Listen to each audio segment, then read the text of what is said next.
Welcome to Memphis Style Politics. I'm Gale Carson, your host for the show. Today we're going to focus on the new controversial annexation bill that was passed in the state legislature back in April.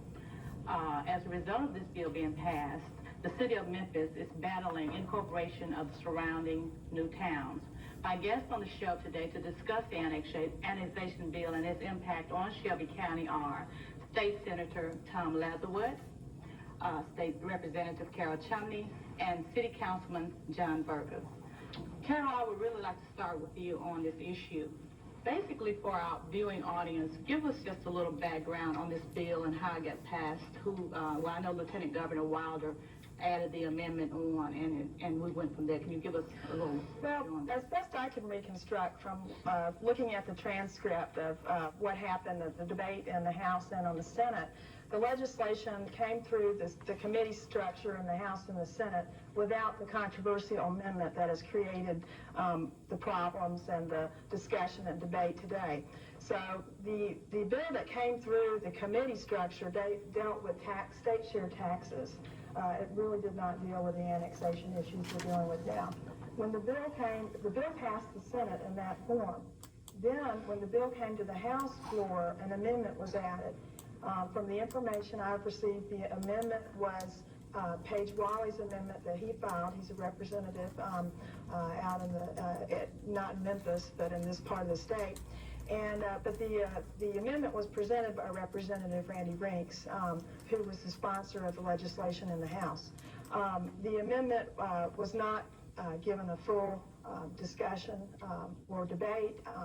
Very little information was shared with the legislators about the impact of the amendment, and the bill passed the House. Then it went back over to the Senate for the Senate to concur in the amendment. Representative Ron Ramsey was the Senate sponsor of the legislation, and I believe in that he put the amendment on the bill in the Senate with little debate, little discussion, and that's the facts as I know them from looking at the transcript and the legislation. Well, one of the big controversies surrounding this bill for the community at large is that a lot of the delegation, Shelby County delegation, were really unaware of this amendment and did not understand the impact that it was going to have on Shelby County. And Senator Leatherwood, from my understanding, you support the annexation and you are leading one of the efforts for right now we have 4 eastern Shelby County areas that have filed petitions. So could you give us your take on it? From my understanding, you knew about it and you didn't share this information with some of your colleagues. I obviously knew about it earlier than some, being the sole petitioner for the new municipality independence. Okay. I don't really think it's incumbent on the other legislators. I haven't had anyone in my short 5 years come to me and say, I think this is a bill you're not going to like. Please kill it for me. As far as me talking to other legislators a lot about this, I think Carol did correctly outline the process, how this was an amendment that went on after going through the committee process. So basically, but that's not unusual either, that we'll have very large amendments sometimes for writing whole bills on the floor, and it's a difficult process to try and keep up with the volume of material. So basically, it's not you all's responsibility to keep one another apprised, but the Tennessee Municipal League and our city lobbyist, Robin Merritt, and at that time our county lobbyist, Charles Perkins, it should have been their responsibility to keep everyone abreast of what was about to happen. Well, I think the buck does stop with me. I'm the one casting the vote. Mm-hmm. But many people don't understand the state legislature. They think we're like congressional offices with large staffs and so forth. I know I've got one full-time secretary year-round, and that's it. In the House, they share one secretary between 2 or 3 representatives. Meanwhile, we have over 2,000, was it this year, pieces of legislation introduced in about 4 months to process them all. So it is important that summaries are comprehensive and that debate, questioning, and comments are thorough on the legislation. So I think the buck stops with us. However, the different groups such as TML, the county officials organization, are very important to help the legislators keep up with the volume, since basically we Did they have drop very the little ball? staff. They dropped the ball. Well, what I would like to say is every legislator is not an expert on every issue that they're going to deal with in the legislature. You have some legislators that specialize in state and local government issues and are going to have more information than other legislators who might specialize in environmental or consumer issues or health issues or education. And we deal with a tremendous number of different issues and that require a lot of specialized technical knowledge that we are not going to be experts on in every situation. So yes, we rely on other experts across the state to advise us. Maybe that has allowed some people to take advantage of the system in this instance, which is unfortunate for the citizens of our state. I think what we should look at is some reform in our legislative process, where we have some of our own experts on staff that we can turn to who are independent and who are not going to be responsible to other people outside of a legislative process. That way, maybe we will have more accurate information presented to us as we consider legislation. Okay, now Lieutenant Governor Wilder is the person who added the amendment, and initially it was his support of a small area, Hickory Which is in Fayetteville or Fayette County. It was really supposed to just affect that, I guess. But once the amendment was added on, it now affects the entire state. So we now have little areas all over the state now wanting to incorporate. And as far as Eastern Shelby County, we have Fisherville, New Forest Hills, New Berry Hill, and Independence. Those are four areas that have filed for petitions. So where are we headed? And well, even before we go with where we're headed, back to Lieutenant Governor Wilder. Was this a sneak attack? What was behind this? I mean, since this does affect more than just the area he initially was going after to support, which is in his district. Well. Now, John, what do you think about that question? It's John's turn. I'll be happy to comment. I would like to say two things. One, about your question. Number two, about how it's affected the city. This is my take from the city is I wake up one morning, I get the commercial appeal, and I find out that all of these towns are starting to incorporate, and this bill had passed. Months ago. Yeah, I guess my only problem, everyone wants to run away from it. No one knows about it, except that at the end of June, our county lobbyist shows up with petitions with the election commission, with surveys, with petitions filed. This other town has a petition filed, and I mean, it takes a long time to survey this type of property. And I guess my problem is, okay, it slipped on through somehow. No one knows how. But there were an array of people that did know about it, and they knew about it. I mean, the bill passes late April, early May, but by June the 25th, now here's our county attorney, former county lobbyist, at the front door of the election commission with a series of petitions. Bonds were filed and all, and I mean, somebody knew about it fairly early on, and I'm really not upset with the legislators at all. I mean, I know it's a tough system. I am upset with our lobbyist, I'm upset with the county lobbyist, and I'm upset with the TML, but you know, somewhere down the line, somebody knew something about it.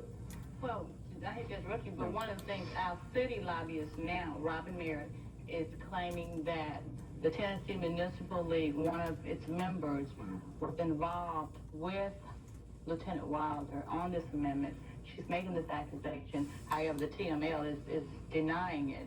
But what she's saying, and basically concurring with what you're saying, is there were a lot of people who knew about what was going on. Well, you know, there's a debate is going on, I guess in the mayor's mind, whether he is or is not going to rehire Robin Merritt as our lobbyist, and I'm sure that Ms. Merritt is over there trying to distance herself from this as much as possible. So I'm not surprised by the comments that she's made, but like I said, I'm more upset with the county lobbyist and the city lobbyist because... Well, we should probably mention for the viewing audience that Charles Perkins, who was the county lobbyist, has stepped down and retired because of his conflict of interest. He is representing all four areas that have filed for petition. And I guess, like I said, I was hoping maybe we were talking before about who may or may not know, and we never really got to the bottom of it. So I don't know when we'll get to the bottom of it, if we will ever get to the bottom of it. The only thing I would like to say from the city council's point of view and from the city of Memphis' point of view is the repercussions of this act, I believe, could be very devastating to the city of Memphis, in that we'll be hemmed in our future annexation. And we on the council recently passed a balanced growth annexation strategy, and where we're going to take smaller chunks, but do it with more frequency. But we wanted to have some method of analyzing where we were going to go. We've also passed the Grace Creek sewer extension that the city will pay for, but the developers, as they time, will pay us back. And so we thought that we had come to grips with how Memphis was going to grow. And then, like I said, I wake up on June the 28th and read the paper, and it's all gone downhill. So Well, I talked to Mayor W.W. Harrington about this issue, and he mentioned that Memphis is one of the last cities in this country that has room to grow, and now we're being faced with being boxed in, and this is going to erode our tax base. And I guess this is also going to affect the tax base for Shelby County, the rest of Shelby County, because once these cities become incorporated, then their taxes will remain within their own cities. Is that right? Well, the way that works is that the one half of the local sales tax option does remain within new cities that incorporate. Mm-hmm. Now, that can be a significant amount of revenue depending on what is within each city's boundaries. If you're a new incorporated city that has lucrative retail businesses within your boundaries, you're probably going to get more money than if you're in the unincorporated county area, or if you're some other incorporated city that doesn't have businesses within the boundaries. And that's what the problem, one of the main problems I see with this legislation is that it doesn't provide a mechanism for orderly growth. If you want to change the annexation laws, let's really think it through carefully. Let's get a process set up that's going to make sense and that's going to be fair to all of the taxpayers, and not just in Memphis, but in the county and all across the state of Tennessee. So that's one of the concerns I have about that. Senator Leatherwood, like you're representing or working with independents, why do you want to be separated from Memphis? I mean, what's behind it? I know you did mention to me at one point that you feel that it's a voting rights issue, but what's wrong with being a part of Memphis? Well, I think Memphis is a great city with a lot of great things to offer. It's not a matter necessarily of being a part of Memphis, but how you become a part of Memphis. I do believe it's a voting rights issue. I think my wife did a wonderful job after us kicking around a lot of names for the city, a lot of silly ones to some real attempts, coming up with the name Independence. Because to me, that is what it's about, self-determination. That independence to determine your own future, a voting rights issue, having the right to vote for your mayor and alderman. It would be wrong for me, you mentioned you live in the city, it'd be wrong for me to say now, because I choose so, you're going to pay a tax of A, B, or C for your property, or you're going to be restricted by these zoning laws, or this or that. It'd be wrong for me to thrust that on you because you're in a different jurisdiction from mine. I don't represent you. You're not in my district. And by the same token, I think the reverse is also wrong, that for a government from another jurisdiction to impose itself, be it in taxation issues or ordinance or automobile inspections, without those people being given the right to vote on that, I think is wrong. What's your population for the area that you cover? In Independence, we've estimated it to be around 7,000. And the new bill requires that you only have, what, 225 people to and become a... The old bill would have been 1,500. And actually, the old law would have been 1,500, which would not have been a problem. The greatest hindrance in the old law was the distance requirement. One municipality could not be incorporated within 3 miles of another city. If the city had over 100,000, which of course Memphis does, there has to be a 5-mile distance, so that would have eliminated it. I wanted to touch on one other thing that Carol mentioned, which she's correct. 1/2 of the local option sales tax, which in Shelby County would be 2.25 cents, would go to the new municipality. The other half of the local sales tax goes to the local schools. In Memphis City, it goes to Memphis City schools. In the suburban municipalities and the unincorporated areas, it goes to Shelby County schools. So actually, as Memphis grows and takes in more area, that is taking tax revenue away from the county schools, which, if we were incorporated, that money would remain in the county schools. So I know there's been some question and concerns about the effects on Memphis City students by not being able to annex the commercial areas and get that revenue for the city. But we have to remember, it's like a legislation that passed this year dealing with ADA and ADM and changing that formula, which shifts like $1.75 million from Shelby County schools to Memphis City schools. It's coming from other students. It's not like we're generating new money.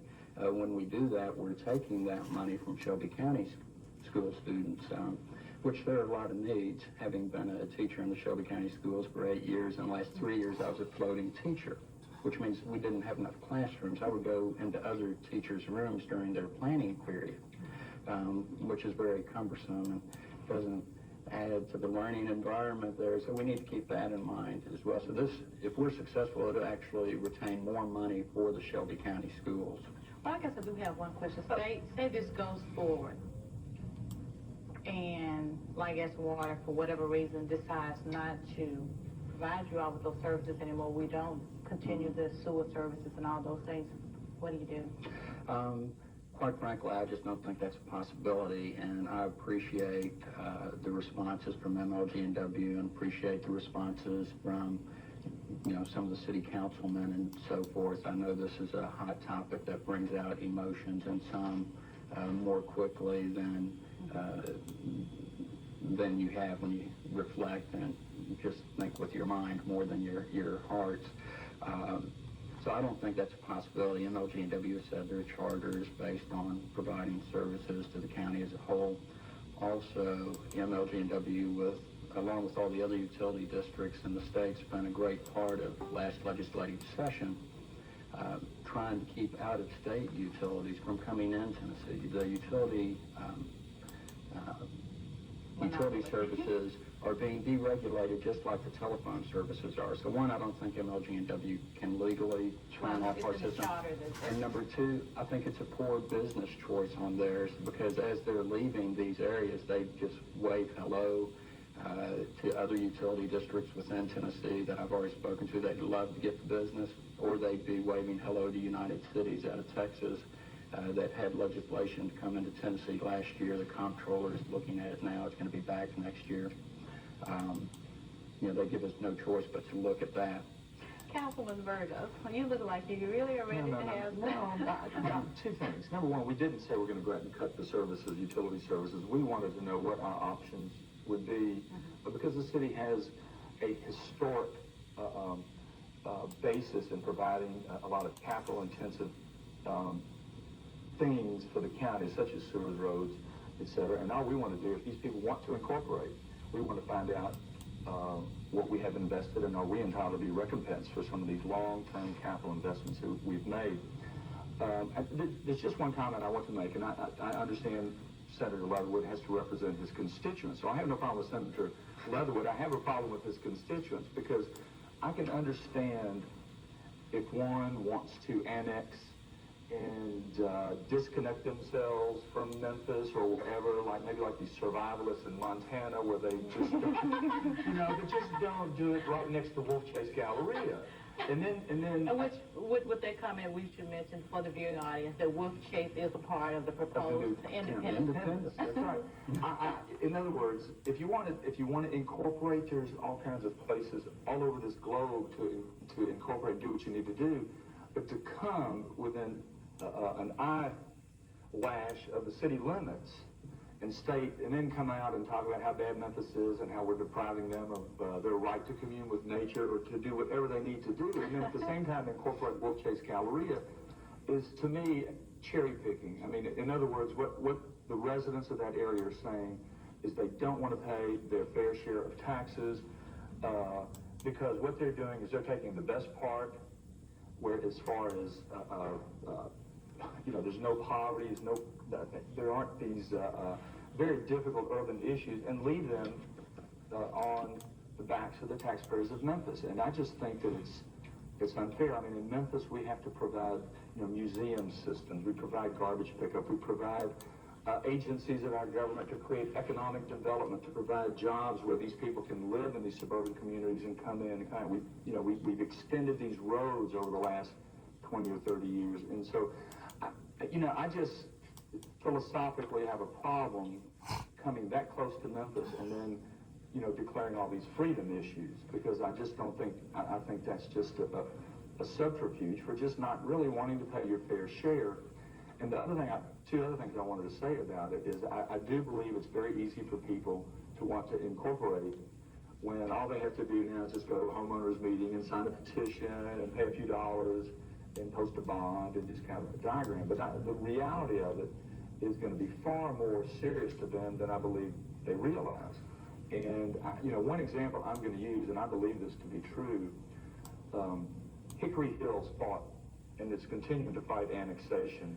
And that area, I believe, is slowly deteriorating for one specific reason, and that is the Sheriff's Department is not prepared to make the investment in that area because it will ultimately end up with the city. And the city is not going to voluntarily go out there and police Hickory Hills. So what you've had is an area that's kind of in law enforcement limbo, and it's really affecting the property values. It's affecting all of the cities in that area. And that's been going on for 10 years. It has been going on that long. So I think that they need to realize that it's much more difficult to incorporate than just signing a petition.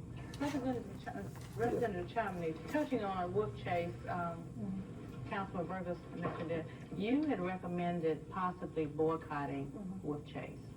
Right. I wanted to mention first that they had you identified on the screen as Tom Leatherwood. Oh, they did? You might want to make sure they knew. They're going to be waiting in my district, but they think I'm saying that in my district. not running for re-election because he was... John Vergos. Councilman John Leatherwood. I heard you giggling, and I thought maybe it was what I was saying. That's okay. Yes, I did. Didn't call it worse. Right. Well, by the same time, if they had your name next to me with what I was saying, that would hurt you in your district. Yeah, and I would like to address that. And first, I would like to just comment on something that Senator Leatherwood said about the schools. If these new cities or proposed cities are allowed to incorporate, they can actually form their own schools if they want to. And if they do that, then that will mean less money for the county schools. So maybe they aren't making plans on doing that right now, but that's certainly a potential in the future. So they would still attend the Shelby County schools if... No, I think what she's saying, if we wanted to, a municipality can form a municipal school district, like Germantown, Collierville, Bartlett could form their own school districts right now if they wanted to, which would be separate from Shelby County. But if you don't, you will continue to go to the county schools. That's correct. And that would be the intent of these. Well, you can't control what happens once you start something. If you start a new city and the people in it want their own school system, but then that does mean less tax dollars going to the county school system. So I just think that was an important point to make as another potential impact on schools.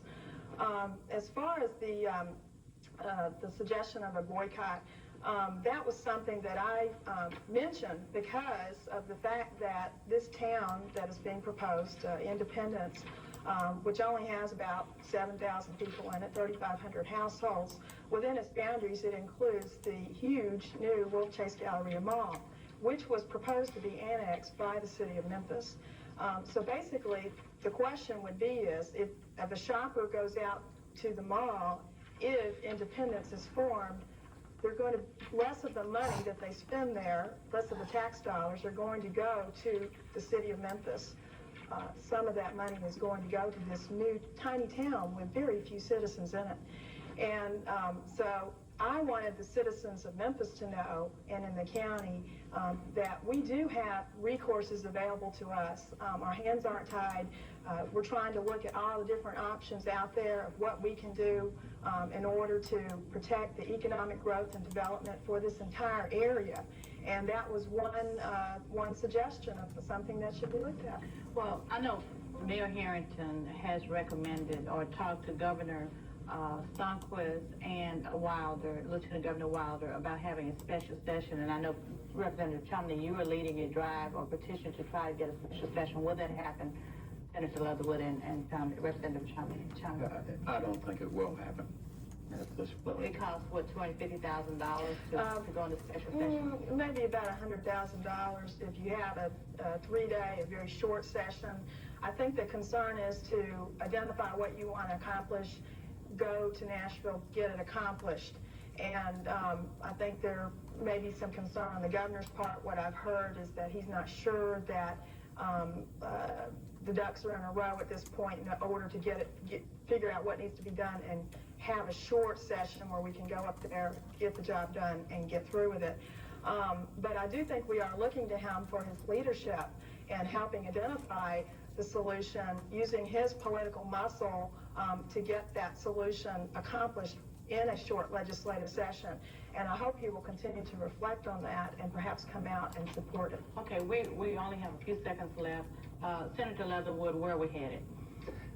To court, in one word, but to say some things as far as communing with nature and survival is that, that's interesting, but I don't live in the hills of Arkansas. I live in a suburb in Stonebridge, and it's my home, my neighborhood that I'm concerned about.